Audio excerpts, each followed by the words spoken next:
Aroma bawang putih yang ditumis dengan sedikit mentega menguar dari dapur, mengisi ruang makan mungil di rumah keluarga Bramantio. Anissa, dengan gerakan yang sudah seperti tarian rutin selama 10 tahun pernikahannya, mengaduk tumis kangkung di wajan sementara sebelah tangannya yang lain memeriksa tingkat kematangan ayam goreng di wajan sebelahnya. Dari meja makan, terdengar suara Arya, putra sematawayang mereka yang berusia 8 tahun, sedang menggerutu pelan mengerjakan pekerjaan rumah matematikanya. Semuanya terasa normal. Sebuah potret keluarga kelas menengah yang sedang meniti tangga kesuksesan di pinggiran Jakarta. Normal, hingga suara deru mobil Bram memasuki halaman depan memecah rutinitas sore itu. Bram masuk ke dalam rumah dengan aura yang berbeda dari biasanya. Jika biasanya ia akan membawa serta sisa-sisa kelelahan setelah seharian bertemu klien dan mengurus proyek, kali ini ia tampak begitu berenergi.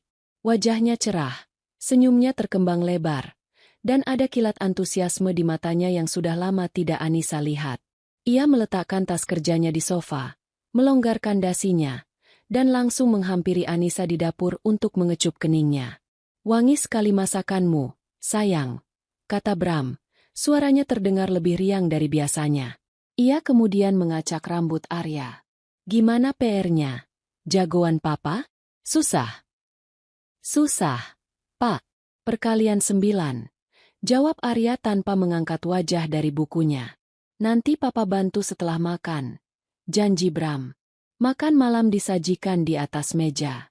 Nasi putih hangat, ayam goreng, tumis kangkung, dan sambal terasi. Menu sederhana kesukaan Bram. Anissa memperhatikannya makan dengan lahap. Lebih lahap dari hari-hari biasa.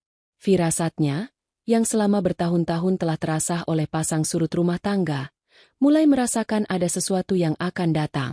Bram bukan tipe pria yang bisa menyimpan kabar baik terlalu lama. Ia akan meledakkannya seperti kembang api di saat yang ia anggap paling tepat. Dan benar saja. Setelah suapan terakhirnya, Bram meletakkan sendok dan garpunya dengan sedikit hentakan dramatis. Ia bersandar di kursinya, menatap Anissa dan Arya bergantian dengan ekspresi seorang sutradara yang akan mengumumkan proyek film terbarunya. "Ada kabar baik," mulainya. Ia sengaja berhenti sejenak, membangun suspense. "Kabar sangat baik untuk masa depan kita semua." Anissa tersenyum tipis, sebuah senyum yang telah ia latih untuk menampilkan dukungan tanpa syarat. "Kabar baik apa, Mas?" "Bisnisku berkembang pesat, lebih cepat dari yang aku perkirakan. Proyek di Serponggol, yang di Cibubur juga sudah hampir tanda tangan kontrak. Timku butuh ruang lebih besar untuk bergerak, untuk berkreasi. Kita butuh markas baru yang lebih representatif," jelas Bram, matanya berbinar-binar. "Alhamdulillah," sahut Anissa tulus. "Jadi, Mas mau sewa ruko atau gedung kantor yang lebih besar?" Bram tertawa kecil, seolah pertanyaan Anissa adalah sebuah pemikiran yang terlalu sederhana. "Bukan sewa, sayang. Buat apa sewa kalau kita bisa punya sendiri? Investasi jangka panjang." Anissa mengerutkan keningnya. "Punya sendiri? Maksudnya, Mas beli ruko?" "Bukan ruko," jawab Bram. Nadanya semakin bersemangat. "Ruko itu kaku. Tidak ada jiwanya. Timku ini isinya anak-anak muda kreatif. Mereka butuh lingkungan yang bisa memancing inspirasi. Suasana yang homey, yang nyaman seperti di rumah." Jantung Anissa mulai berdetak sedikit lebih cepat. Arah pembicaraan ini terasa aneh. "Jadi, aku sudah beli sebuah rumah," umum Bram, akhirnya meledakkan bomnya. "Bukan rumah besar, tentu saja. Rumah mungil yang manis di sebuah klaster baru di daerah Sentul. Udaranya sejuk, lingkungannya asri. Aku akan sulap rumah itu menjadi kantor kecil kita, pusat kreatif Bramantio Corp." Arya yang tadinya bosan, kini ikut menatap ayahnya dengan mata berbinar. "Rumah baru? Kita pindah, Pak." Bram tertawa lagi. "Bukan untuk kita tinggal, jagoan. Ini untuk kantor papa. Tapi nanti kamu boleh main ke sana kalau sudah jadi. Ada tamannya kecil. Nanti kita bisa pasang ayunan." Anissa terdiam. Otaknya berputar cepat, mencoba memproses informasi itu. Sentul? Itu lokasi yang sangat tidak lazim untuk sebuah kantor, kecuali jika bisnisnya berkaitan dengan agrowisata.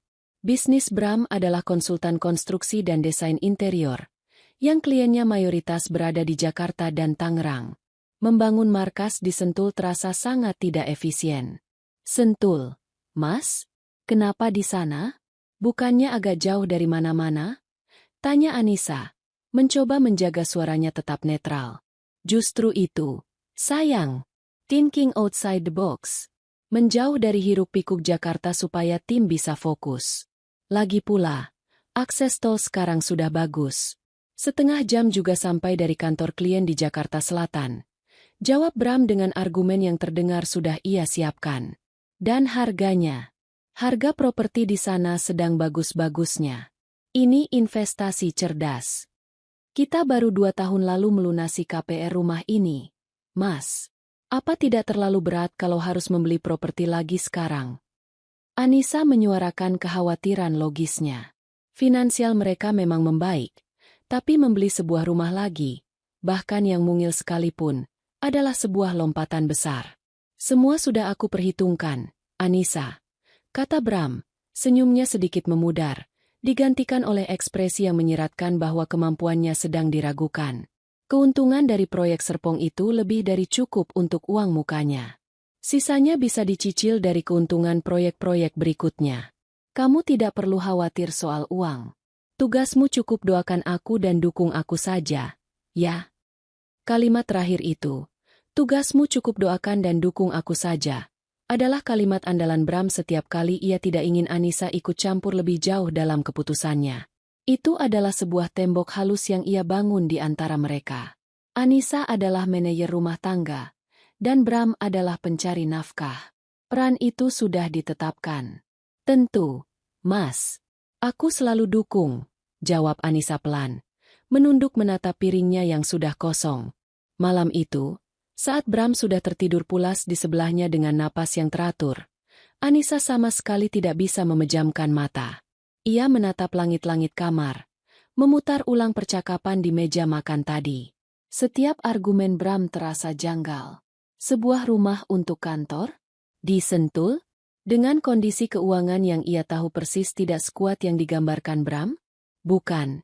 Ini bukan soal keraguan pada kemampuan bisnis suaminya. Ini adalah sebuah intuisi. Sebuah alarm internal yang berbunyi nyaring di dalam benaknya. Ada kepingan puzzle yang hilang dari cerita indah yang baru saja dipaparkan Bram. Dan Anissa merasa sangat yakin. Kepingan yang hilang itu adalah bagian terpenting dari semuanya. Kebohongan selalu meninggalkan jejak, sekecil apapun itu. Dan mulai malam itu, Anissa memutuskan akan menjadi seorang pemburu jejak.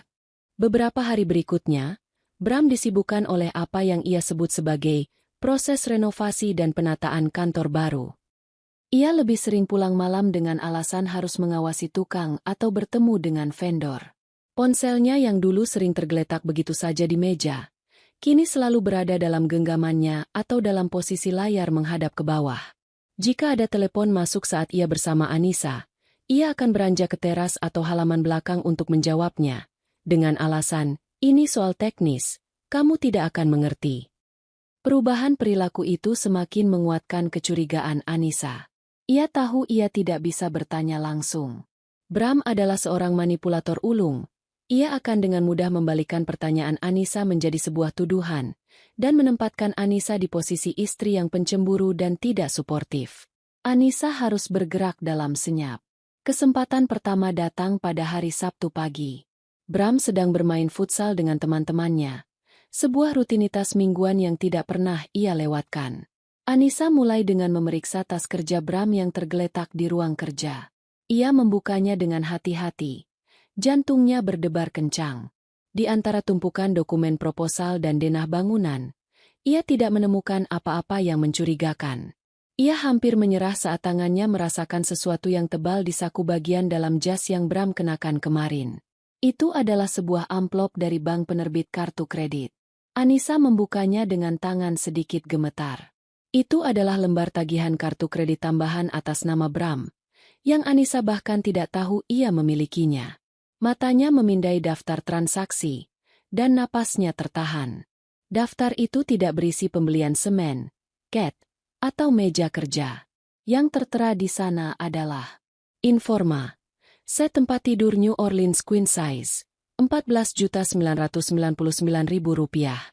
IKEA, sofa 3 dudukan Ektorp, abu-abu, Rp7.495.000. Arch Hardware, set peralatan masak Khrushchev, Rp2.150.000. Best Denki, kulkas Sharp 2 pintu SJ316, Rp4.500.000. Vinoti Living, lemari pakaian 3 pintu sliding, Rp11.200.000. Anissa terduduk di kursi kerja Bram. Matanya terpaku pada lembaran kertas itu. Tangannya terasa dingin. Tempat tidur, sofa ruang tamu, peralatan masak, lemari pakaian. Ini bukan perabotan untuk sebuah pusat kreatif. Ini adalah perabotan untuk sebuah rumah. Untuk sebuah kehidupan. Sebuah suara di kepalanya mencoba mencari pembenaran. Mungkin Bram menyiapkan semacam mes atau apartemen singgah untuk para stafnya yang harus lembur? Tapi rasanya tidak mungkin. Bram sangat perhitungan soal biaya operasional. Memberikan fasilitas semewah ini untuk staf bukanlah gayanya. Rasa mual mulai naik ke kerongkongannya. Kebohongan itu kini memiliki bentuk dan harga. Pukulan berikutnya datang 2 hari kemudian. Dalam sebuah momen yang begitu biasa hingga terasa surreal. Malam itu, Bram sedang mandi. Ponselnya, yang biasanya ia bawa serta bahkan ke kamar mandi, tertinggal di atas nakas di sebelah tempat tidur. Anissa sedang merapikan tempat tidur, ketika layar ponsel itu tiba-tiba menyala, menampilkan sebuah notifikasi pesan WhatsApp. Jantung Anissa serasa berhenti berdetak. Nama pengirimnya adalah Rina Interior. Awalnya, Anissa berpikir mungkin ini memang vendor interior yang diceritakan Bram. Tapi isi pesannya, yang terlihat sekilas di layar kunci, menghancurkan harapan kecil itu. Sayang, tirainya sudah dipasang. Cantik banget. Jadi makin gak sabar kamu nginap di rumah baru kita. Aku kangen. Rumah baru kita. Aku kangen. 3 frasa itu seperti 3 bilah pisau yang menusuk jantung Anissa secara bersamaan. Tangannya gemetar hebat. Ia ingin meraih ponsel itu, membukanya, dan membaca semua percakapan mereka. Tapi suara air dari kamar mandi berhenti. Anissa cepat-cepat membalikkan badan dan berpura-pura merapikan selimut. Jantungnya berdebar begitu kencang hingga ia takut Bram bisa mendengarnya. Bram keluar dari kamar mandi dengan handuk melilit pinggangnya. Sama sekali tidak menyadari badai yang baru saja menghantam istrinya. Ia mengambil ponselnya, melihat notifikasi itu, dan tersenyum tipis sebelum dengan cepat mengetik balasan. Momen itu mengkonfirmasi segalanya. Rina Interior, bukanlah vendor. Ia adalah sang penghuni rumah. Kini Anissa tahu ia harus melihat tempat itu dengan mata kepalanya sendiri. Bram pernah menyebut nama klasternya dalam salah satu ceritanya yang penuh bualan. Klaster Pinewood. Sebuah nama yang terdengar mahal dan eksklusif. Bermodalkan informasi minim itu dan Google Maps, Anissa menunggu saat yang tepat. Kesempatan itu datang pada hari Jumat. Saat Arya ada kegiatan ekstrakurikuler di sekolah hingga sore dan Bram memberitahu akan ada rapat di luar kota hingga malam. Anissa menyalakan mesin mobilnya. Tangannya mencengkeram kemudi dengan erat. Perjalanan menuju Sentul terasa seperti perjalanan menuju sebuah eksekusi. Setiap kilometer yang ia tempuh terasa semakin berat. Ia berhasil menemukan klaster Pinewood, sebuah kawasan perumahan elit dengan keamanan berlapis. Anissa berhasil masuk dengan mengatakan pada satpam bahwa ia adalah calon pembeli yang ingin melihat-lihat lingkungan sekitar. Ia mengemudikan mobilnya dengan pelan. Matanya menyapu setiap nomor rumah. Berdasarkan ingatan samar dari salah satu dokumen yang pernah ia lihat sekilas di tas Bram, ia mencari blok C.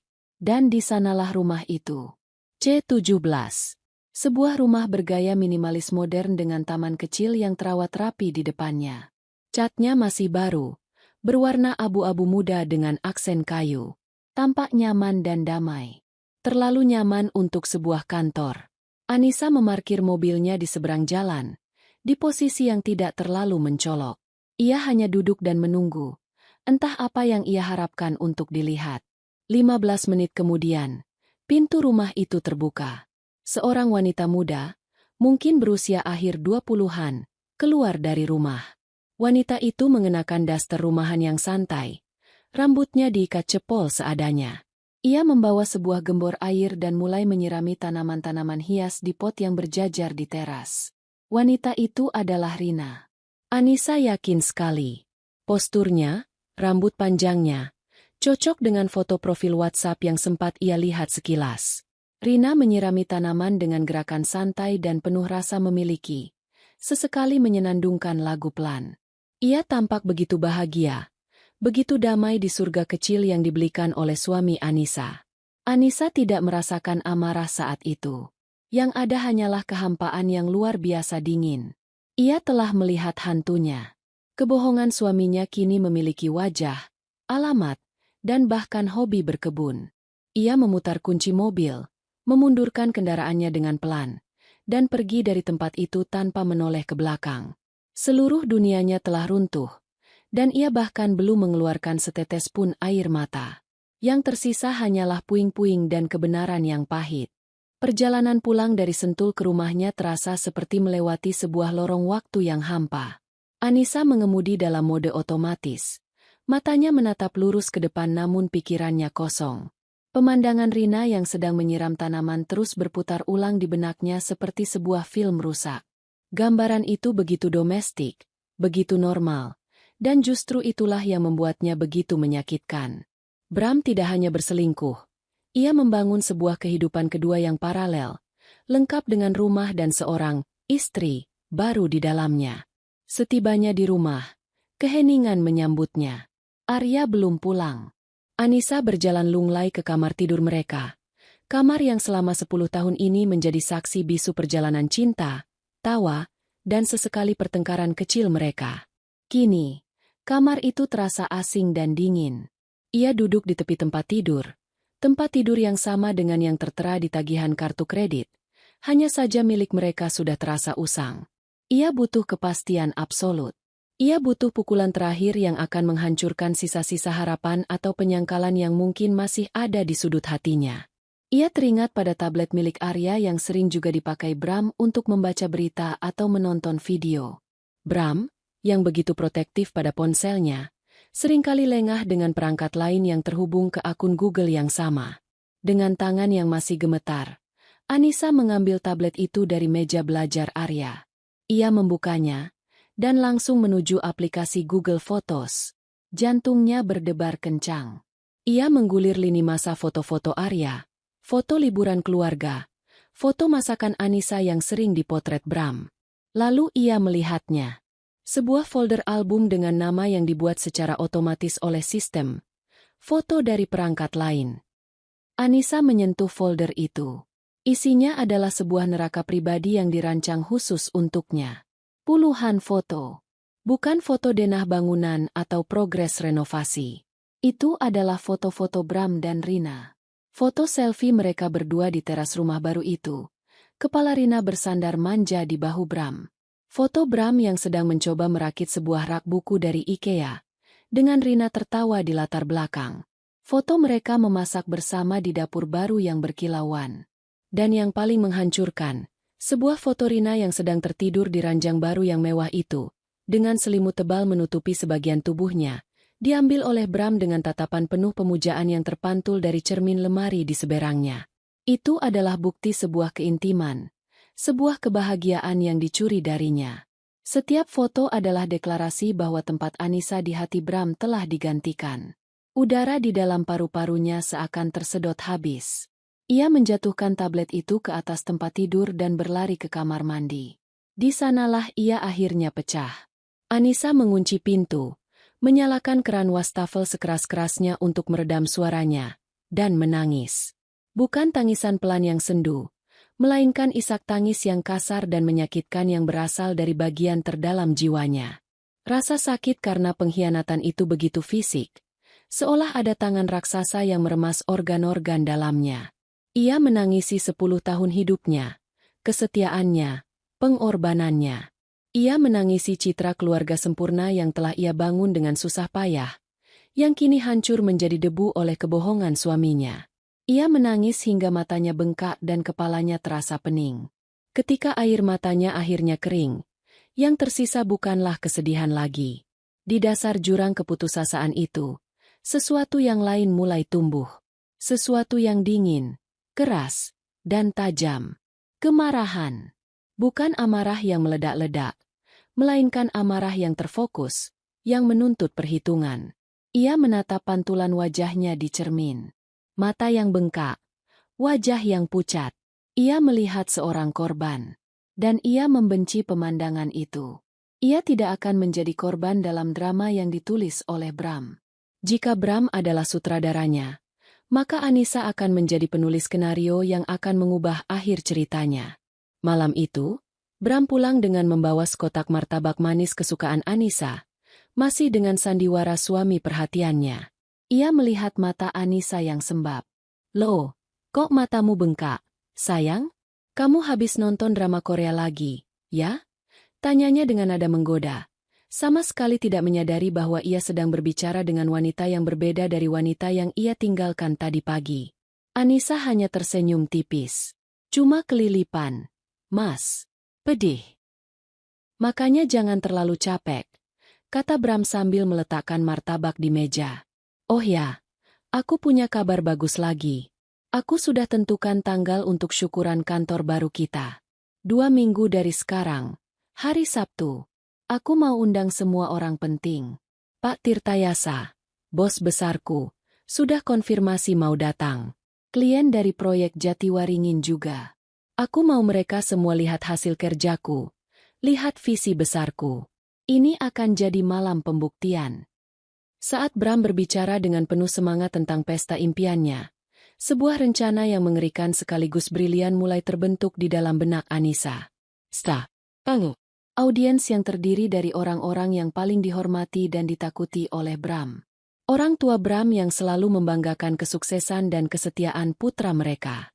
Bos besar yang memegang kunci karir Bram. Klien-klien penting yang menjadi sumber keuangannya. Bram tidak sedang merencanakan sebuah pesta.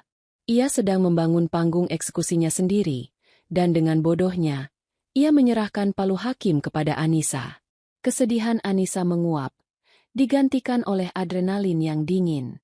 Ia menatap Bram, yang masih sibuk membual tentang siapa saja yang akan ia undang. Anissa melihatnya bukan lagi sebagai suaminya, tetapi sebagai target. "Bagus sekali idenya, Mas," kata Anissa. Suaranya terdengar sangat tenang, bahkan bagi telinganya sendiri. "Tentu harus kita rayakan besar-besaran. Kamu sudah bekerja sangat keras untuk ini." Bram tampak senang dengan respons positif Anissa.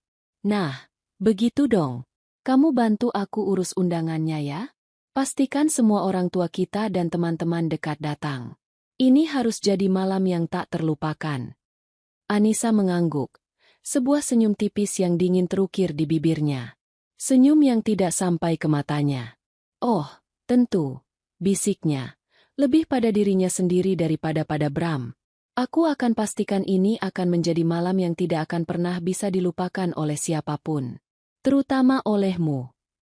Di dalam kamar yang sama tempat ia menangis beberapa jam yang lalu, kini Anissa berbaring dengan mata terbuka lebar dalam gelap.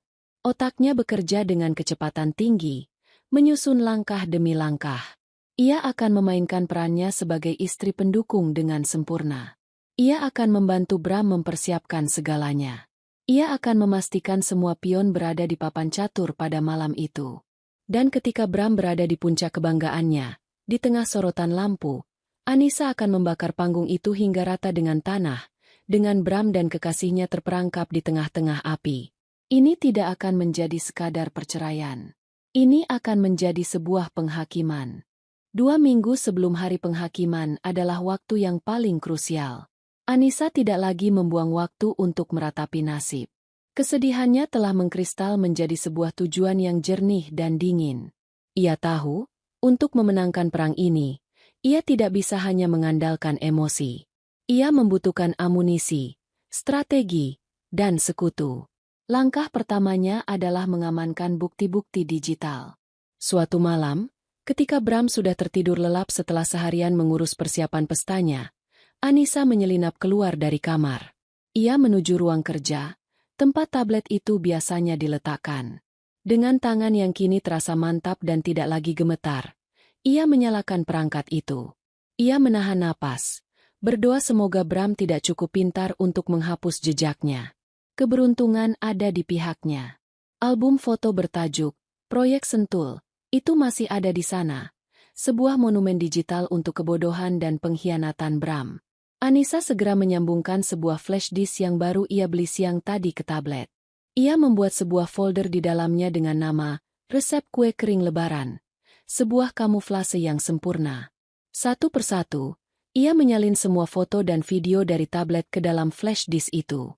Foto selfie, foto candid, video singkat saat Rina tertawa karena lelucon Bram. Semua ia pindahkan dengan metodis. Selanjutnya, ia membuka aplikasi perpesanan yang masih terhubung dengan akun Bram. Ia menemukan utas percakapan dengan Rina Interior. Ratusan pesan, panggilan sayang, rencana masa depan, keluhan Bram tentang pekerjaannya, dan yang paling menyakitkan, keluhan terselubung tentang Anissa. Dia baik, tapi kadang membosankan, tulis Bram di salah satu pesannya. Kamu berbeda. Kamu mengerti ambisiku. Anissa mengambil tangkapan layar dari setiap percakapan penting, dari awal hingga akhir, memastikan tidak ada yang terlewat. Semua bukti itu ia simpan di dalam folder yang sama. Amunisi digital sudah aman. Kini amunisi fisik. Pagi harinya, setelah mengantar Arya ke sekolah, Anissa pergi ke sebuah tempat fotokopi. Ia mengeluarkan lembaran tagihan kartu kredit yang ia temukan tempo hari. Ia tidak hanya menyalinnya, tapi juga memindainya dengan resolusi tinggi. Ia ingin setiap detail, setiap nama barang, setiap rupiah yang dihabiskan Bram untuk selingkuhannya, tercetak dengan jelas. Malam harinya, ketika seisi rumah sudah terlelap, Anissa mengubah kamar tidurnya menjadi markas perang. Ia membuka laptopnya dan mulai bekerja. Ia tidak hanya ingin menunjukkan bukti-bukti, ia ingin menceritakan sebuah kisah. Dengan menggunakan perangkat lunak presentasi sederhana, ia mulai merangkai narasi visualnya. Slide pertama, sebuah foto keluarga mereka yang bahagia, diambil saat liburan di Bali tahun lalu. Anissa, Bram, dan Arya tersenyum lebar ke arah kamera. Di bawahnya, ia mengetik judul besar, Keluarga Bramantio. Sebuah perjalanan. Slide kedua, layar menjadi hitam, dengan tulisan putih di tengahnya. Proyek terbaru Bramantio Corp. Pembangunan surga tersembunyi. Slide berikutnya adalah rentetan foto Bram dan Rina di rumah baru itu. Setiap foto ia sandingkan dengan bukti yang relevan. Foto Rina berbaring di tempat tidur baru. Di sebelahnya ia tempelkan potongan pindaian tagihan kartu kredit dengan item set tempat tidur New Orleans. Foto mereka tertawa di sofa abu-abu. Di sebelahnya bukti pembelian, sofa 3 dudukan Ektor. Ia melakukannya untuk setiap perabotan, setiap sudut rumah, menciptakan sebuah dakwaan yang tidak bisa disangkal. Foto-foto mesra itu diselingi dengan tangkapan layar percakapan mereka, yang menunjukkan betapa dalam dan terencananya hubungan gelap itu. Ia bekerja hingga larut malam. Matanya perih menatap layar, namun hatinya terasa semakin kuat. Setiap slide yang ia selesaikan adalah satu langkah mendekati keadilan versinya. Presentasi itu adalah senjatanya, dan ia mengasahnya hingga benar-benar tajam dan mematikan. Setelah amunisi terkumpul, Anissa beralih ke strategi pertahanan dan penyerangan. Ia sadar ini bukan hanya soal balas dendam emosional, tapi juga tentang masa depan finansialnya dan Arya. Pagi berikutnya, ia membuat janji temu dengan seorang pengacara. Ia tidak bertanya pada teman, takut bocor. Ia mencari di internet, menemukan sebuah firma hukum yang dikelola oleh seorang wanita bernama Laras Handayani, yang memiliki reputasi sebagai pengacara perceraian yang tangguh dan tidak kenal kompromi. Kantor Bu Laras berada di sebuah gedung perkantoran di pusat kota. Suasananya profesional dan dingin, sangat kontras dengan kekacauan emosional yang dialami Anissa. Anissa duduk di hadapan Bu Laras, Seorang wanita berusia akhir 40-an dengan tatapan tajam dan postur yang tegas. "Jadi, apa yang bisa saya bantu, Bu Anissa?" tanya Bularas dengan nada formal. Tanpa menangis atau mengeluh, Anissa meletakkan flash disk dan salinan tagihan kartu kredit di atas meja. "Suami saya berselingkuh," katanya dengan suara datar. Dia menggunakan aset bersama untuk membelikan selingkuhannya sebuah rumah. 2 minggu lagi, dia akan mengadakan pesta syukuran di rumah itu, yang ia sebut sebagai kantor baru. "Saya ingin mengajukan gugatan cerai, dan saya ingin memastikan saya dan putra saya mendapatkan semua yang menjadi hak kami."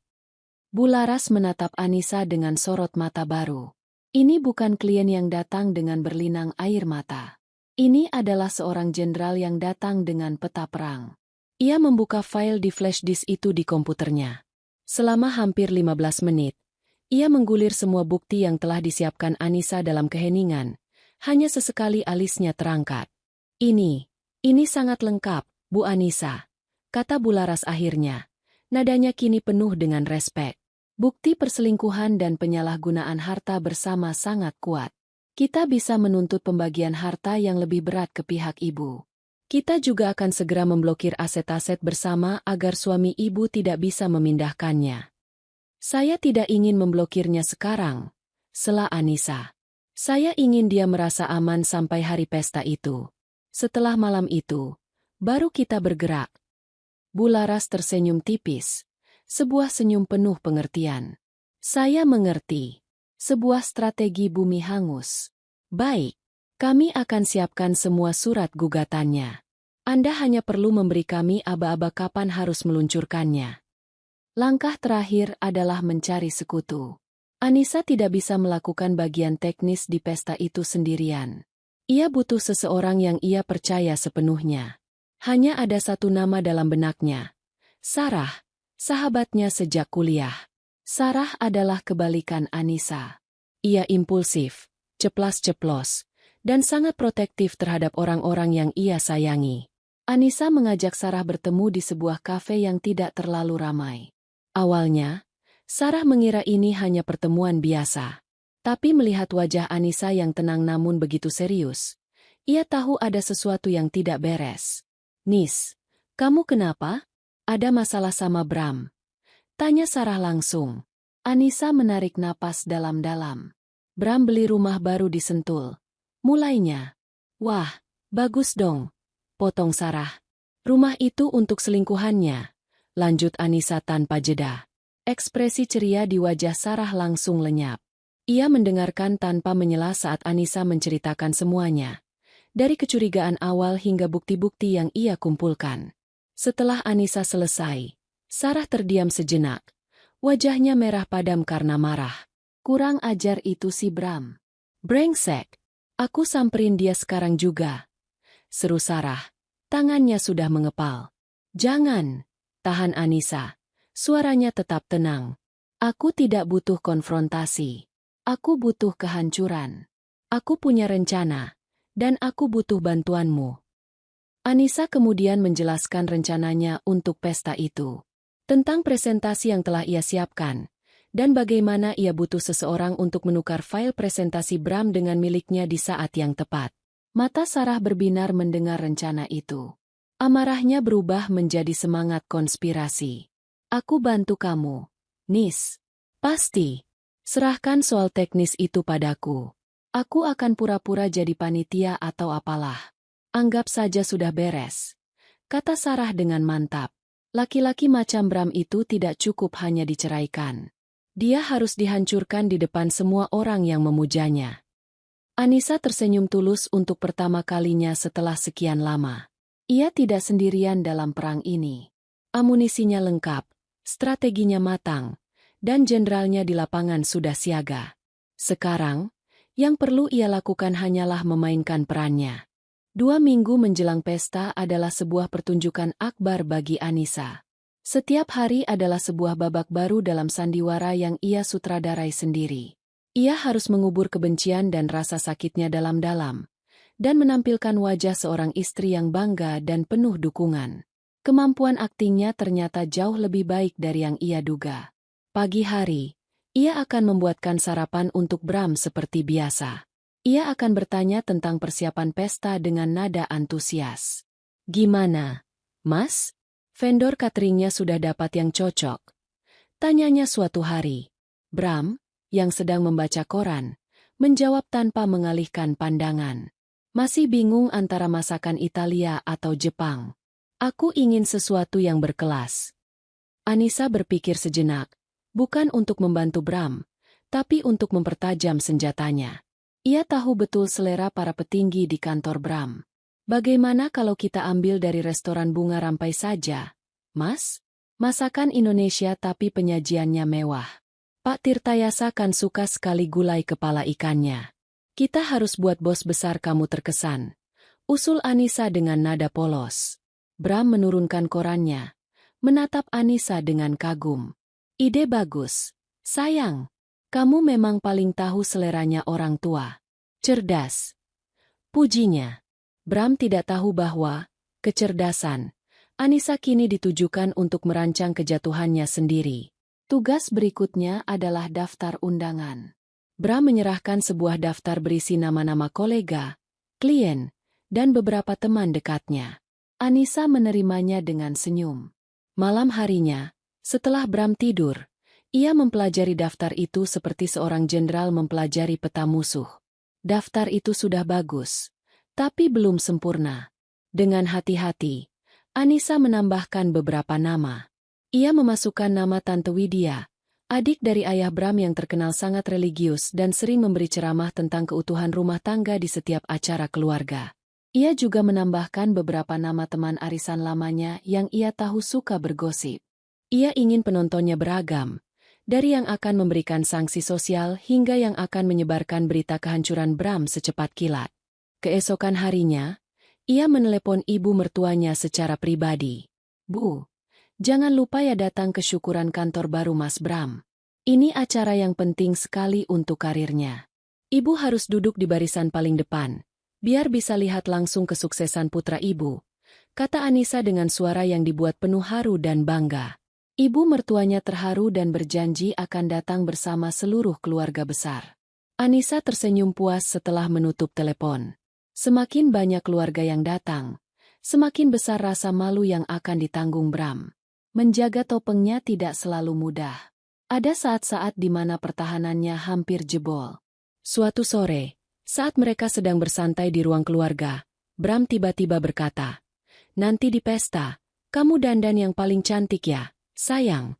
Jangan kelihatan kucel atau capek. Biar semua orang, termasuk timku, lihat kalau istri bosnya itu wanita berkelas." Jantung Anissa serasa diremas. Ia tahu siapa yang Bram maksud dengan timku. Itu adalah cara halus Bram untuk menyebut Rina. Ia ingin Anissa tampil sempurna untuk dipamerkan di depan selingkuhannya. Darah Anissa mendidih. Ia harus menggigit bibir bagian dalamnya dengan keras untuk menahan diri agar tidak meledak.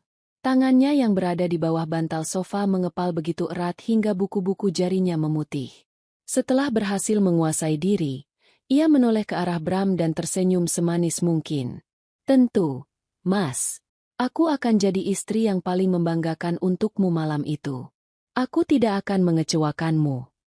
Momen paling sulit datang 3 hari sebelum pesta. Bram memberitahu bahwa ia perlu melakukan rapat koordinasi terakhir via telepon dengan timnya.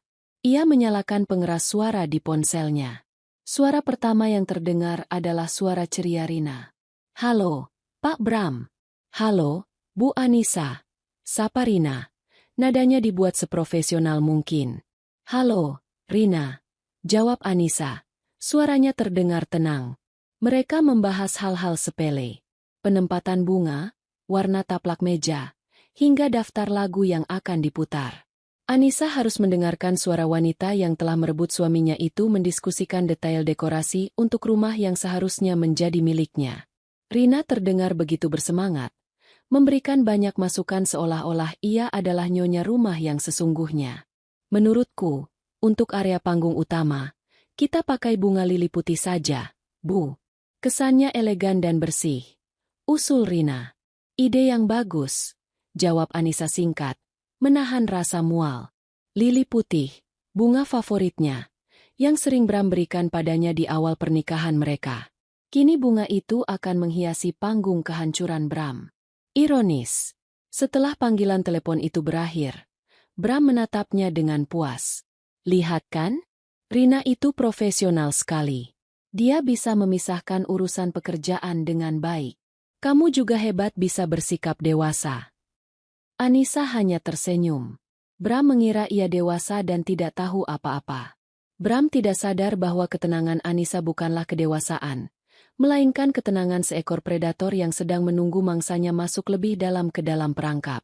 Sabtu malam itu tiba dengan langit yang cerah, seolah alam semesta pun berkonspirasi untuk menyukseskan acara yang telah dirancang dengan begitu rapi. Bagi para tamu, ini adalah malam perayaan kesuksesan. Bagi Bram, ini adalah malam penobatan dirinya sebagai raja. Bagi Anissa, ini adalah malam eksekusi. Persiapan Anissa malam itu adalah sebuah ritual. Ia bukan sedang berdandan, ia sedang mengenakan baju perangnya. Ia memilih sebuah gaun terusan berwarna biru tua. Warnanya pekat seperti lautan di malam hari. Potongannya sederhana namun elegan, memancarkan aura kekuatan dan ketegasan. Sangat berbeda dari gaun-gaun berwarna pastel lembut yang biasa ia kenakan. Ia merias wajahnya sendiri dengan tangan yang mantap. Alas bedak yang sempurna untuk menutupi jejak malam-malam tanpa tidur, eyeliner yang tajam untuk menegaskan tatapannya, dan lipstik berwarna merah marun yang berani. Saat ia menatap cermin, yang balas menatapnya bukanlah Anissa sang istri yang sabar. Itu adalah seorang wanita yang telah menemukan kembali kekuatannya di tengah puing-puing pengkhianatan. Arya masuk ke kamar, sudah rapi dengan kemeja batiknya. Bunda cantik sekali, katanya polos. Tapi kok beda? Anissa berjongkok, merapikan kerah kemeja putranya. Beda bagaimana, sayang? Matanya, jawab Arya. Kayak di film-film kalau jagoannya mau perang. Anissa tersenyum tipis dan memeluk putranya erat. Bunda memang mau perang. Nak, perang untuk masa depan kita. Arya tentu tidak mengerti. Ia hanya membalas pelukan ibunya. Perjalanan menuju rumah di Sentul terasa seperti sebuah parade kemenangan yang sunyi bagi Anissa. Bram, yang duduk di belakang kemudi, tidak berhenti berbicara tentang betapa sempurnanya malam ini. Anissa hanya menanggapi dengan gumaman singkat. Seluruh energinya ia fokuskan untuk menjaga ketenangannya. Saat mereka tiba, suasana pesta sudah ramai. Lampu-lampu taman yang hangat menerangi halaman depan. Musik jazz yang lembut mengalun dari dalam rumah. Anissa menarik napas dalam-dalam sebelum melangkah keluar dari mobil. Ini adalah pertama kalinya ia akan menginjakan kaki di dalam sarang ular itu. Bram dengan bangga menggandeng tangannya, membawanya masuk. Mata Anissa memindai segalanya. Ia melihat sofa abu-abu dari IKEA di ruang tamu, rak buku yang Bram rakit di salah satu foto, dan meja makan yang sama persis seperti di katalog. Setiap perabotan adalah saksi bisu kebohongan suaminya. Ia harus menahan diri untuk tidak menunjukkan ekspresi jijik. Para tamu menyambut mereka. Bram menjadi pusat perhatian. Ia menyalami semua orang, tertawa keras, menepuk punggung kolega-koleganya. Anissa berdiri di sisinya, memainkan peran istri yang tersenyum bangga. Tak lama kemudian, Rina mendekat. Ia mengenakan gaun berwarna krem yang anggun, berusaha keras menampilkan citra profesional. Bram, dengan kebodohan yang luar biasa, memperkenalkan mereka.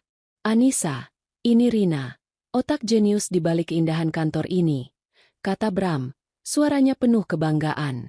Anissa mengulurkan tangannya, tatapannya mengunci mata Rina. Halo, Rina. Senang akhirnya bisa bertemu langsung, kata Anissa. Suaranya lembut namun ada nada tajam di baliknya. Hasil kerja Anda sungguh mengesankan. Anda pasti sangat dekat dengan suami saya untuk bisa menerjemahkan visinya dengan begitu sempurna. Rina tampak sedikit salah tingkah. Ia merasakan ada sesuatu di balik kalimat itu, tapi tidak bisa menebaknya. Ia hanya tersenyum kaku dan menjawab, "Terima kasih, Bu." Pak Bram adalah atasan yang sangat jelas dalam memberi arahan. Anissa hanya tersenyum tipis. Satu persatu, para penonton utama tiba. Pak Tirtayasa, bos besar Bram, datang dengan istrinya. Ia menepuk bahu Bram dengan keras. Selamat, Bram. Visimu luar biasa. Kemudian ia beralih ke Anissa.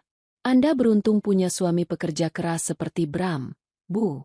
Dan Bram lebih beruntung lagi punya istri yang selalu mendukung seperti Anda. Terima kasih, Pak. Dukungan adalah kunci segalanya. Jawab Anissa. Setiap kata yang ia ucapkan memiliki makna ganda. Orang tua Bram datang. Wajah mereka berseri-seri karena bangga. Ibunya memeluk Anissa. Lihat, Nisa. Doa kita semua terkabul. Bram jadi orang sukses. Iya, Bu. Malam ini kita semua akan melihat buah dari kerja kerasnya. Sahut Anissa. Tante Widya juga datang. Langsung mendoakan agar kantor baru ini membawa berkah dan dijauhkan dari segala godaan setan yang terkutuk. Anissa mengamini doa itu dalam hati dengan ironi yang kelam. Di tengah keramaian, Anissa mencari Sarah. Sahabatnya itu sedang berpura-pura mengagumi sebuah lukisan di dekat instalasi proyektor dan laptop. Saat tatapan mereka bertemu, Sarah memberikan sebuah kedipan mata yang cepat dan sebuah anggukan yang hampir tak terlihat. Flash disk sudah di tangan yang aman. Bom waktu sudah dipasang. Seorang pembawa acara naik ke panggung kecil yang telah disiapkan. Selamat malam Bapak dan Ibu sekalian. Sebentar lagi, kita akan sampai pada puncak acara yang kita tunggu-tunggu. Sebuah persembahan khusus dan pidato dari tuan rumah kita, Bapak Bramantio. Lampu di ruangan sedikit diredupkan. Sebuah lampu sorot menyorot ke arah panggung. Musik latar perlahan mengecil. Para tamu mengarahkan perhatian mereka ke depan. Bram merapikan jasnya, menenggak sisa minumannya, dan menatap Anissa dengan senyum penuh kemenangan sebelum melangkah naik ke panggung. Anissa membalas senyum itu. Badai akan segera datang. Dan ia adalah pusat dari badai itu. Ruangan itu perlahan menjadi hening saat Bram melangkah naik ke atas panggung kecil. Lampu sorot yang tadinya berkeliling kini terfokus padanya, menjadikannya satu-satunya pusat perhatian. Di tangannya, ia memegang sebuah gelas sampanye yang isinya tinggal setengah. Ia tampak seperti seorang raja yang akan memberikan dekret di hadapan rakyatnya. Anissa berdiri di sisi ruangan, dekat sebuah pilar, posisi yang memberinya pemandangan sempurna ke arah panggung dan juga ke arah wajah-wajah penting di barisan depan. Jantungnya tidak lagi berdebar kencang karena gugup. Yang ada hanyalah sebuah detak yang kuat dan stabil, seperti genderang perang yang ditabuh dengan ritme yang pasti. Bram memulai pidatonya dengan senyum menawan yang telah meluluhkan banyak klien dan, dulu sekali, hati Anissa. Selamat malam semuanya. Assalamualaikum warahmatullahi wabarakatuh. Suara-suara menjawab salamnya. Ia berhenti sejenak, membiarkan auranya menguasai ruangan. Pertama-tama, marilah kita panjatkan puji syukur kehadirat Tuhan Yang Maha Esa, karena atas rahmat-Nya lah kita semua bisa berkumpul di sini malam ini, di sebuah tempat yang saya sebut sebagai awal dari mimpi baru. Katanya, suaranya terdengar tulus dan rendah hati. Sebuah kepalsuan yang begitu terlatih. Anissa bisa melihat ibu mertuanya menyeka sudut matanya dengan haru. Saya ingin berterima kasih kepada kedua orang tua saya. Lanjut Bram, menunjuk ke arah ayah dan ibunya. Ayah, ibu, terima kasih telah membesarkan saya dengan nilai-nilai kerja keras dan kejujuran. Semua yang saya capai hari ini adalah berkat doa dan didikan kalian. Ayahnya mengangguk bangga. Ibunya tersenyum lebar. Anissa merasakan gelombang rasa mual. Kejujuran. Berani sekali Bram menggunakan kata itu. Tentu saja, sebuah visi tidak akan menjadi apa-apa tanpa tim yang solid. Bram mengalihkan pandangannya ke arah beberapa stafnya yang berdiri bergerombol. Kepada tim Bramantio Corp, kalian luar biasa. Kreativitas dan dedikasi kalian adalah bahan bakar perusahaan ini. Kemudian, ia melakukan apa yang sudah Anissa perkirakan. Matanya mencari sosok Rina yang duduk di salah satu meja di dekat panggung. Senyumnya menjadi lebih personal, lebih hangat. Dan di antara tim yang hebat itu, ada satu orang yang perannya begitu krusial dalam proyek ini. Seseorang yang visinya paling sejalan dengan saya, yang mampu menerjemahkan ide-ide gila di kepala saya menjadi sebuah kenyataan yang indah seperti yang kita lihat malam ini. Izinkan saya meminta tepuk tangan yang paling meriah untuk manajer proyek kreatif kita, Rina. Bram mengarahkan tangannya ke arah Rina. Lampu sorot kedua sempat bergerak dan menyorot Rina sejenak. Rina tampak tersipu malu, namun jelas sekali ia menikmati momen itu. Ia berdiri dan memberikan sedikit anggukan kepada para tamu yang bertepuk tangan. Ia melirik sekilas ke arah Anissa, sebuah lirikan yang mengandung kemenangan. Ia merasa diakui secara publik. Ia merasa telah menang. Setelah tepuk tangan mereda, Bram kembali melanjutkan. Ia mengangkat gelasnya sedikit lebih tinggi. Dan kini, tibalah momen yang ditunggu-tunggu Anissa. Momen di mana Bram akan mengucapkan kata-kata yang akan menjadi pembenar atas semua tindakan Anissa malam ini. Dan yang terakhir, namun bukan berarti tidak penting. Bram berhenti, mencari-cari wajah Anissa di antara kerumunan. Saat mata mereka bertemu, Bram tersenyum. Senyum yang begitu merendahkan, yang seolah berkata, "Lihatlah aku, dan lihatlah posisimu." Di balik setiap pria sukses, selalu ada seorang wanita hebat yang mendukung dari rumah. Terima kasih sebesar-besarnya untuk istriku tercinta, Anissa. Beberapa tamu bertepuk tangan pelan. Kesabarannya di rumah, mengurus Arya dan memastikan semua urusan dapur beres, telah memberiku ketenangan pikiran untuk fokus membangun semua ini, lanjut Bram. Dukunganmu dalam diam, sayang, sangat berarti. Dukunganmu dalam diam. Kata-kata itu menghantam Anissa seperti sebuah tamparan. Ia direduksi menjadi sekadar penjaga rumah, pengurus dapur, sosok pasif yang fungsinya hanya untuk memberi ketenangan pikiran. Peranannya disederhanakan menjadi sebuah aksesori domestik yang tidak penting, sementara Rina dipuji sebagai mitra intelektual yang jenius. Para tamu mungkin menganggapnya sebagai sebuah pujian yang manis, tapi Anissa tahu persis makna di baliknya. Itu adalah hinaan terakhir. Itu adalah paku terakhir untuk peti mati pernikahan mereka. Bram tidak menyadari badai yang telah ia bangkitkan. Ia mengangkat gelasnya tinggi-tinggi. Wajahnya berseri-seri dalam puncak keangkuhannya. Untuk masa depan. Untuk Bramantio Corp. Dan untuk semua mimpi yang akhirnya menjadi kenyataan. Mari bersulang. Mari bersulang. Sahut beberapa tamu dengan antusias, mengangkat gelas mereka. Tepat saat itulah, saat Bram berada di puncak dunianya, Anissa mulai bergerak. Gerakan Anissa tidak tergesa-gesa. Ia berjalan dengan anggun dan tenang, membelah kerumunan tamu yang mulai saling bersulang. Setiap langkahnya terasa mantap dan bertujuan. Semua mata yang tadinya tertuju pada Bram, kini mulai beralih padanya. Keheningan yang ganjil mulai merayap, membunuh keriuhan pesta. Orang-orang bertanya-tanya apa yang akan dilakukan oleh sang istri yang baru saja dipuji karena dukungannya dalam diam. Bram melihat Anissa mendekat, senyum di wajahnya sedikit memudar, digantikan oleh ekspresi bingung. "Sayang, kamu mau menambahkan sesuatu?" tanyanya.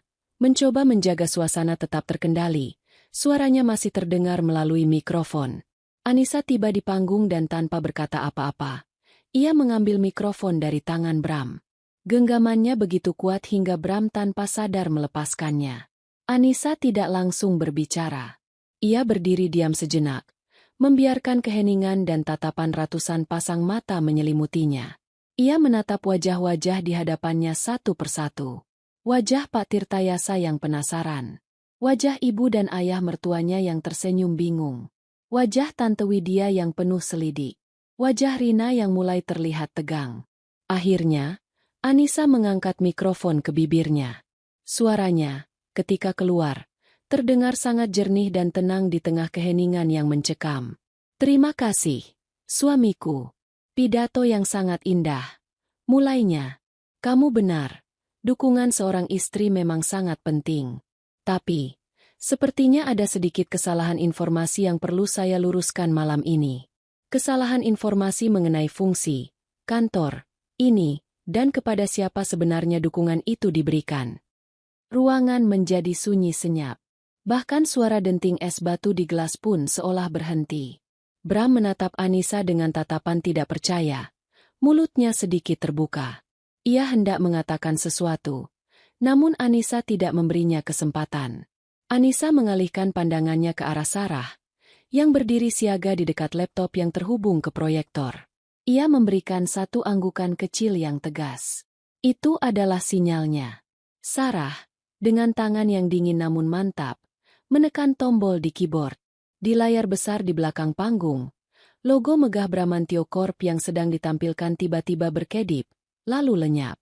Sebagai gantinya, muncullah sebuah foto keluarga mereka yang diambil di Bali. Anissa, Bram, dan Arya tersenyum bahagia. Para tamu tampak bingung. Beberapa detik kemudian, foto itu memudar dan digantikan oleh tulisan besar berwarna putih di atas latar belakang hitam. Proyek terbaru Bramantio Corp. Pembangunan surga tersembunyi. Musik jazz yang lembut dari pengeras suara tiba-tiba mati. Sebagai gantinya, terdengar alunan piano yang pelan dan melankolis. Musik yang telah dipilih Anissa dengan saksama untuk mengiringi kehancuran ini. Lalu, slideshow itu dimulai. Foto pertama yang muncul adalah foto Rina yang sedang tertawa lepas di sofa abu-abu, dengan Bram memeluknya dari belakang. Di samping foto itu, muncul potongan tagihan kartu kredit yang diperbesar, dengan item, sofa 3 dudukan aktor, yang dilingkari merah. Sebuah napas tertahan kolektif terdengar dari para tamu. Slide berikutnya, foto Bram dan Rina sedang memasak bersama di dapur modern. Wajah mereka begitu dekat. Di sebelahnya, bukti pembelian, set peralatan masak Khrushchev, dan kulkas Sharp 2 pintu. Wajah Bram langsung pucat pasi seperti mayat. Kepanikan mulai menjalari matanya. Ia menatap Anissa dengan tatapan ngeri, seolah baru pertama kali melihat istrinya itu.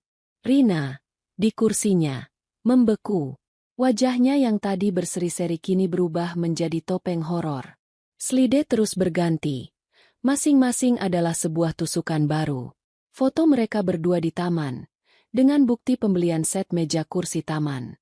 Foto selfie mereka di depan cermin lemari pakaian, dengan bukti pembelian, lemari pakaian 3 pintu sliding. Setiap foto adalah bukti keintiman, dan setiap bukti pembelian adalah bukti pengkhianatan finansial. Di sela-sela foto, muncul tangkapan layar percakapan mesra mereka. Aku gak sabar tinggal di rumah kita, sayang. Sabar ya, aku lagi urus interiornya. Nanti kamu pasti suka. Dia gak curiga kan? Enggak. Dia pikir ini buat kantor. Dia terlalu polos. Wajah ibu mertua Anissa berubah pias. Ia menatap putranya dengan tatapan tidak percaya. Tangannya gemetar. Ayah Bram, seorang pria yang selalu menjunjung tinggi kehormatan. Wajahnya mengeras seperti batu. Rahangnya terkatup rapat menahan amarah. Pak Tirtayasa tidak menunjukkan emosi. Namun tatapannya pada Bram kini dingin dan penuh perhitungan. Ini bukan lagi masalah rumah tangga. Ini masalah integritas. Bram akhirnya tersadar dari kelumpuhannya. Hentikan! Hentikan ini! Teriaknya, mencoba merebut mikrofon dari Anissa. Tapi Anissa menghindar. Bram berlari ke arah operator.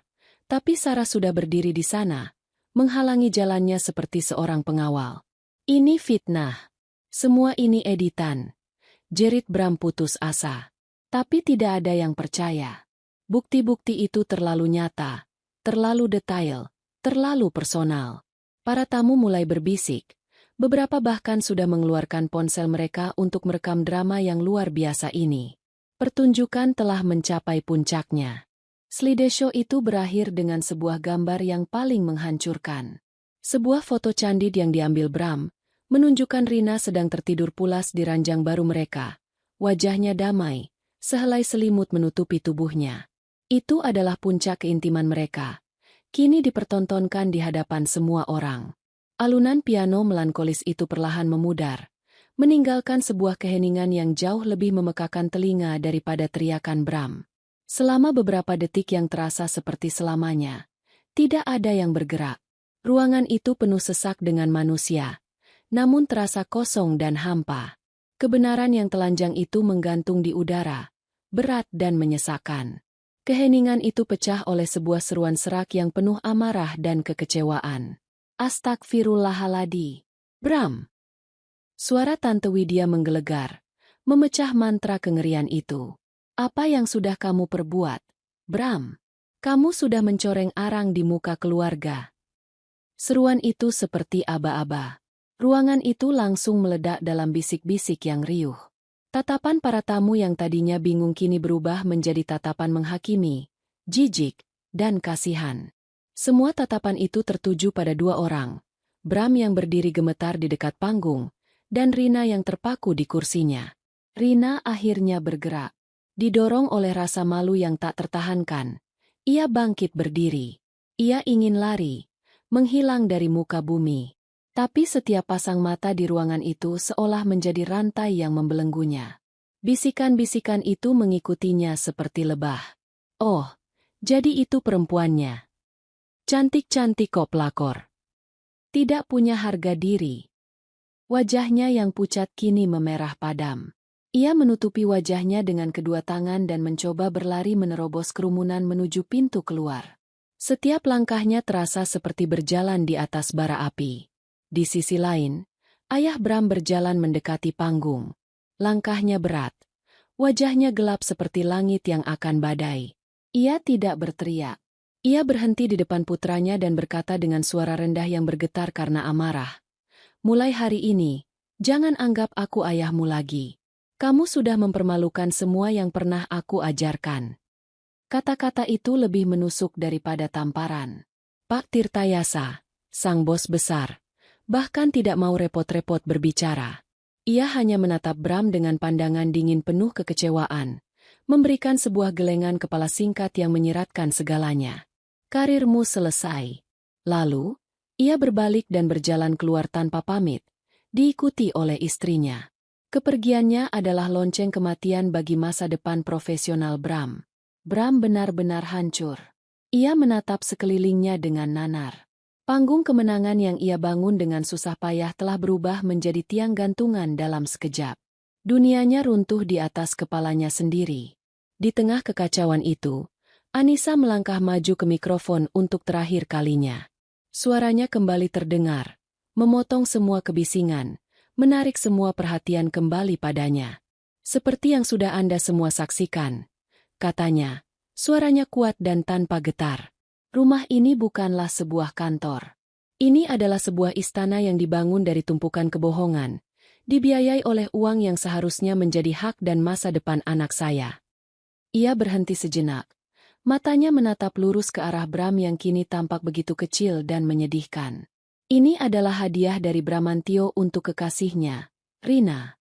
Jadi, selamat atas rumah barunya, Rina, dimanapun kamu berada sekarang. Dan untukmu, Bram, selamat atas kehancuranmu. Itulah kata-kata terakhirnya. Anissa meletakkan mikrofon itu kembali kedudukannya dengan sebuah bunyi, klik, yang pelan. Namun terdengar seperti ketukan palu seorang hakim yang menjatuhkan vonis. Ia berbalik, punggungnya lurus, kepalanya terangkat tinggi. Ia tidak menatap Bram lagi. Ia berjalan menuruni panggung. Kerumunan para tamu secara refleks memberinya jalan, seolah mereka sedang menyaksikan seorang ratu yang baru saja merebut kembali tahtanya. Ia berjalan melewati Sarah, dan tatapan mereka bertemu. Di sana ada segalanya, terima kasih, kelegaan, dan persahabatan yang tak terucapkan. Anissa terus berjalan menuju pintu keluar. Langkahnya tidak cepat, juga tidak lambat. Ia tidak sedang melarikan diri. Ia sedang berjalan menuju kehidupannya yang baru. Pintu itu terbuka, dan ia melangkah keluar ke udara malam yang sejuk, meninggalkan neraka yang baru saja ia ciptakan di belakangnya. Pintu itu tertutup perlahan, meredam suara-suara kekacauan di dalam. Anissa menarik napas dalam-dalam untuk pertama kalinya malam itu. Napas kebebasan. Malam setelah pesta itu, Anissa tidak pulang ke rumah yang pernah ia bagi dengan Bram. Ia sudah mengantisipasi ini. Beberapa hari sebelumnya, ia telah menyewa sebuah apartemen servis sederhana untuk 2 minggu. Semua barang penting miliknya dan Arya, pakaian, dokumen, beberapa mainan kesukaan Arya, dan laptop berisi amunisi perangnya, Sudah ia pindahkan secara diam-diam saat Bram sibuk atau saat Arya di sekolah. Malam itu, ia langsung menuju ke sana. Sarah menemaninya, memastikan Anissa tidak sendirian setelah badai emosional yang baru saja ia lewati. Anissa tidak merayakan kemenangannya. Tidak ada tawa atau sorak-sorai. Yang ada hanyalah kelegaan yang luar biasa, yang terasa seperti sebuah beban seberat gunung terangkat dari pundaknya. Ia mandi air hangat lama sekali, seolah-olah sedang membersihkan sisa-sisa 10 tahun kebohongan dari kulitnya. Setelah itu, ia hanya duduk di balkon apartemen, menatap lampu-lampu kota dalam diam. Ia merasa lelah, tetapi ini adalah lelah yang memuaskan. Lelah seorang pejuang setelah memenangkan pertempuran paling penting dalam hidupnya. Keesokan paginya adalah hari Minggu. Ia harus menghadapi tugas terberatnya, berbicara pada Arya. Ia membawa putranya ke taman bermain dan, sambil mendorong ayunannya pelan, ia mencoba menjelaskan situasi dengan bahasa yang paling sederhana. Arya, mulai sekarang, Bunda dan Ayah tidak akan tinggal di satu rumah lagi. Mulainya, suaranya lembut. Arya berhenti mengayun, menatapnya dengan mata bingung. Kenapa, Bun? Terkadang, orang dewasa punya jalan pikiran yang berbeda dan sudah tidak bisa lagi bersama. Itu bukan salah Arya, dan bukan salah siapa-siapa. Tapi satu hal yang harus Arya tahu, Anissa berjongkok di depan putranya, menatap matanya dalam-dalam. Bunda akan selalu sayang sama Arya. Dan Ayah juga akan selalu sayang sama Arya. Itu tidak akan pernah berubah. Arya tidak sepenuhnya mengerti. Tapi ia melihat kesungguhan di mata ibunya. Ia hanya mengangguk pelan. Anissa tahu, luka ini akan membekas. Tapi ia berjanji pada dirinya sendiri akan melakukan segalanya untuk memastikan luka itu tidak menjadi racun bagi masa depan putranya. Ponselnya mulai bergetar tanpa henti. Puluhan panggilan tak terjawab dari Bram. Ratusan pesan WhatsApp masuk. Nadanya berubah-ubah dari amarah, tuduhan, makian, hingga akhirnya permohonan yang putus asa. Kamu gila, Nis. Kamu hancurkan aku. Apa salahku sampai kamu setega ini? Oke, aku salah. Aku minta maaf. Tolong angkat teleponnya. Kita bicarakan ini baik-baik. Anissa, aku mohon, pikirkan Arya. Anissa membaca semua pesan itu dengan hati yang dingin. Ia tidak membalas satupun. Ia hanya memfoto layar ponselnya, mengirimkannya ke Bularas dengan satu pesan singkat. Bukti tambahan. Kemudian, ia memblokir nomor Bram. Semua komunikasi kini harus melalui pengacaranya. Tembok itu telah ia bangun, tinggi dan kokoh. Keesokan harinya, hari Senin, Anissa memberikan aba-aba kepada Bularas. Surat gugatan cerai yang sudah disiapkan, lengkap dengan semua bukti yang memberatkan, secara resmi dikirimkan dan sampai di tangan Bram pada siang hari. Perang hukum telah dimulai, namun Bram sudah kalah bahkan sebelum pertempuran pertama. 2 minggu berlalu dengan cepat. Berita tentang malam penghakiman itu menyebar di kalangan mereka seperti api liar. Anissa mendengar semuanya dari Sarah, yang bertindak sebagai mata-mata dan penyaring informasinya. Karir Bram hancur total. Keesokan paginya setelah pesta, Pak Tirtayasa secara resmi memanggilnya dan memecatnya saat itu juga. Skandal itu dianggap sebagai masalah integritas yang tidak bisa ditolerir dan berisiko merusak citra perusahaan. Klien-klien penting yang hadir malam itu satu persatu membatalkan kontrak. Nama Bramantio menjadi racun di industri konstruksi dan desain. Tidak ada yang mau berbisnis dengan orang yang reputasinya sudah hancur lebur. Kehidupan sosialnya pun tidak berbeda. Ayahnya menolak untuk berbicara dengannya. Ibunya menangis setiap kali namanya disebut. Keluarga besar mereka menganggapnya sebagai aib. Teman-temannya menjauh, tidak mau terseret dalam drama dan citra buruknya. Dalam waktu singkat, Bram kehilangan segalanya. Pekerjaan, kehormatan, keluarga, dan teman. Ia terisolasi dalam reruntuhan yang ia ciptakan sendiri. Bagaimana dengan Rina? Menurut kabar, setelah malam itu ia langsung mengemasi barang-barangnya dari rumah di Sentul dan menghilang. Beberapa temannya mengatakan ia pindah keluar kota karena tidak sanggup menanggung malu. Surga kecil yang ia kira akan menjadi miliknya selamanya,